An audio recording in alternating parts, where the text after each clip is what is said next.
Hi everyone, आज के इस वीडियो में हम लोग इफ एल्स और कंट्रोल स्टेटमेंट्स के बारे में पढ़ेंगे। इससे पिछले वीडियो में मैंने आप लोगों को एक कैलकुलेटर क्रिएट करके बताया था कि कैसे आप लोग एक जस्ट ए फनी रिप्रेजेंटेशन की कैसे आप लोग एक रैंडम नंबर जनरेट कर सकते हो। एंड हम लोगों ने एक प्रोजेक्ट भी किया था जिसमें कि हम लोगों ने एक लव कैलकुलेटर क्रिएट किया था। तो आज हम लोग उसी कैलकुलेटर में एक कंट्रोल स्टेटमेंट को यूज़ करेंगे, उसको थोड़ा और मॉडिफाई करेंगे। ओके, सो इफ़ एल्स जो होता है वो एक कंट्रोल स्टेटमेंट होता है जो आप लोग आपके जो कोड को एक कंट्रोल देता है कि अगर ये होता है तो वो करना है या फिर वो होता है तो ये करना है। So let me show you कि कैसा होता है ये इफ एल्स स्टेटमेंट। तो बेसिकली जो इफ एल्स स्टेटमेंट होता है तो पहले आप लोगों को इफ़ लिखना होता है, उसके बाद आप लोगों को ब्रैकेट के अंदर कंडीशन लिखना होता है। ठीक है, तो इसी कंडीशन क्योंकि ये एक कंडीशनल स्टेटमेंट है तो एक कंडीशनल स्टेटमेंट में आपके पास कंडीशन होना चाहिए। तो पहले आप लोग उस कंडीशन को लिखते हो कि हाँ भाई कंडीशन क्या होता है। अगर आप लोग किसी के साथ कोई डील करते हो देन आप लोगों को एक कंडीशन दिया जाता है कि हाँ अगर ये होता है तो आपको ये करना है, अगर वो होता है तो आपको वो करना है। तो फर्स्ट ऑफ ऑल हम लोग एक कंडीशन लिखेंगे। ओके, जैसे कि हम लोगों ने पहले लव कैलकुलेटर क्रिएट किया था तो उसमें हम लोग कंडीशन लिखते हैं कि अगर जो कैलकुलेशन हम लोग कर रहे हैं या फिर जो रैंडम नंबर जनरेट कर रहे हैं अगर उसका वैल्यू 100 के बीच में रहा या 100 से नीचे रहा या फिर कुछ भी, ठीक है, तो वो आप लोग यहाँ पे डिफाइन कर सकते हो। पहले तो आप लोगों को कंडीशन लिखना पड़ता है। अगर कंडीशन ये होता है तो आप लोगों को ये स्पेसिफिक कोड को एग्जीक्यूट करना है, जहाँ पे कि मैंने यहाँ पे एक फंक्शन लिखा हुआ है, एग्जीक्यूट दिस नाम का एक फंक्शन है। तो if this is the condition then execute this block of code. तो यहाँ पे आप लोग सिर्फ एक नहीं, यहाँ पे मल्टीपल कोड लिख सकते हो। और एल्स अगर ये कंडीशन को सेटिस्फाई नहीं करता और ये कंडीशन में हम लोगों का काम नहीं होता, else we have to execute this block of code.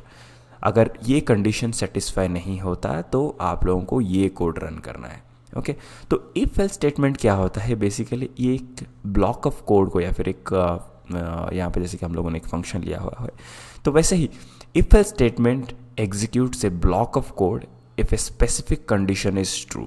अगर ये कंडीशन, ये जो हमारे पास कंडीशन है, अगर ये सही होता है तो आप लोगों को एक specific block of code run करना होता है, अदरवाइज ये दूसरा कोड रन करेगा जो यहाँ पे एल्स स्टेटमेंट में होता है। If the condition is false another block of code will be executed, right. तो ये था इफ एल्स स्टेटमेंट का बेसिक फंडामेंटल्स। अगर आप लोग कभी भी अपने लाइफ में अगर सी प्लस प्लस सीखने की कोशिश करोगे तो उसमें आप लोगों को ये इफ एल्स स्टेटमेंट आप लोगों को देखने को मिलेगा, बहुत सारे प्रोग्रामिंग लैंग्वेज में होता है। And this is the fundamental thing. तो इफ एल्स स्टेटमेंट एक कंडीशनल स्टेटमेंट होता है जिसको कि हम लोग यूज़ करके अपना कोड को रन करते हैं, राइट। तो चलिए हम लोग इसको प्रैक्टिकली देखते हैं। ये हमारा पिछला वाला कोड था जिसमें कि मैंने आप लोगों को बताया था कि हम लोगों ने एक प्रॉम्प्ट क्रिएट किया था जिसमें कि हम लोग पहले व्यक्ति का नाम पूछते हैं, दूसरे में हम लोगों ने दूसरा प्रॉम्प्ट किया, हम लोग उसमें दूसरे बंदे का या फिर दूसरे बंदी का नाम पूछते हैं।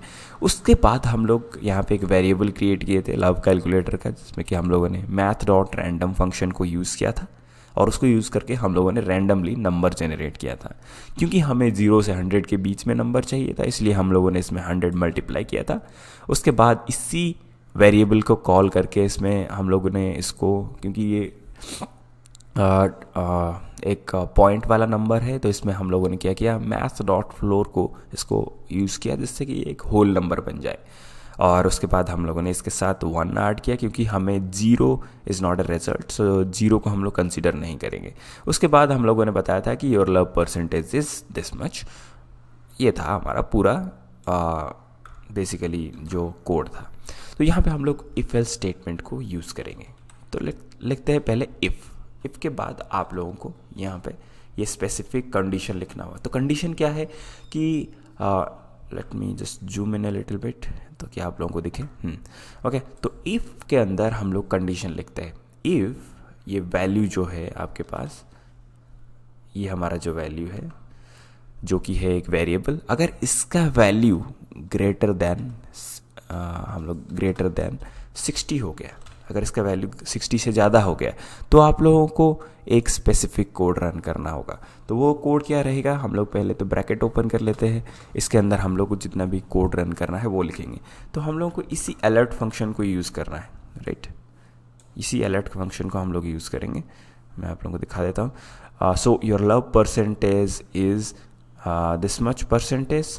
हम लोग यहाँ पे थोड़ा सा और लिख लेते हैं, and you are made for each other, and you are made for each other. Okay, तो इसमें हम लोगों ने कुछ एक्स्ट्रा लिख दिया। ओके, उसके बाद अगर ये नहीं होता, ये अगर पर्टिकुलर कोड मतलब ये कंडीशन को सेटिस्फाई नहीं करता, अगर ये जो कैलकुलेशन का वैल्यू और जो परसेंटेज आता है वो 60 के ऊपर नहीं जाता, तो एल्स स्टेटमेंट हम लोग रन करेंगे। एल्स क्या करना है, एल्स हम लोग को यही जो नॉर्मल वाला होता है, your love percentage is this much, इसी को ही रन करना है।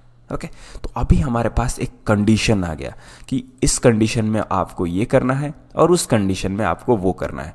तो जैसे ही हम लोग कंट्रोल एंटर दबाते हैं, पहले इसने नाम पूछा, मैंने कोई एक नाम लिख दिया, दूसरा नाम लिख दिया, और देखिए यहाँ पे ये लव परसेंटेज 70% आ गया। Your love percentage is 70% and you are made for each other. Okay, तो अगर वैसे ही हम लोग दूसरा एक नाम लिखते हैं या फिर दूसरा एक बंदा डालते हैं, जैसे योर लव परसेंटेज 32%, बिकॉज यहाँ पे ये पर्टिकुलर कोड रन हुआ क्योंकि ये लेस देन 60 है, 32%।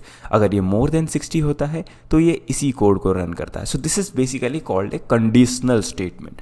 कंडीशन को हम लोग यूज़ करते हैं। अगर condition is more than 60 then execute this, अगर and if it is not satisfying that condition then you run this. Okay, तो ये था हमारा पूरा इफ एल्स स्टेटमेंट वाला पार्ट। तो आई होप कि ये आप लोगों को समझ में आया होगा कि कैसे आप लोग इफ एल्स स्टेटमेंट को यूज़ करके कंडीशन वाइज कोड को रन कर सकते हो। ओके, सो यहाँ पे हम लोग दूसरे, जैसे कि एग्जांपल मैं आप लोगों को बताता हूँ, if someone click on the button you run this code, otherwise run this code. This is just kind of example. Okay, तो ये था हमारा पूरा इफ एल्स स्टेटमेंट वाला पार्ट, जिसमें कि हम लोगों ने कंट्रोल स्टेटमेंट के बारे में पढ़ा कि हम लोग किसी स्पेसिफिक कंडीशन को यूज़ करके कैसे एक पर्टिकुलर पार्ट ऑफ कोड या फिर एक पर्टिकुलर फंक्शन को रन कर सकते हैं। सो आई होप कि ये वीडियो आप लोगों को समझ में आया होगा। अगर आप लोगों को कोई भी डाउट रहता है तो please ask me in the comment section. Thank you, I will see you in the next one.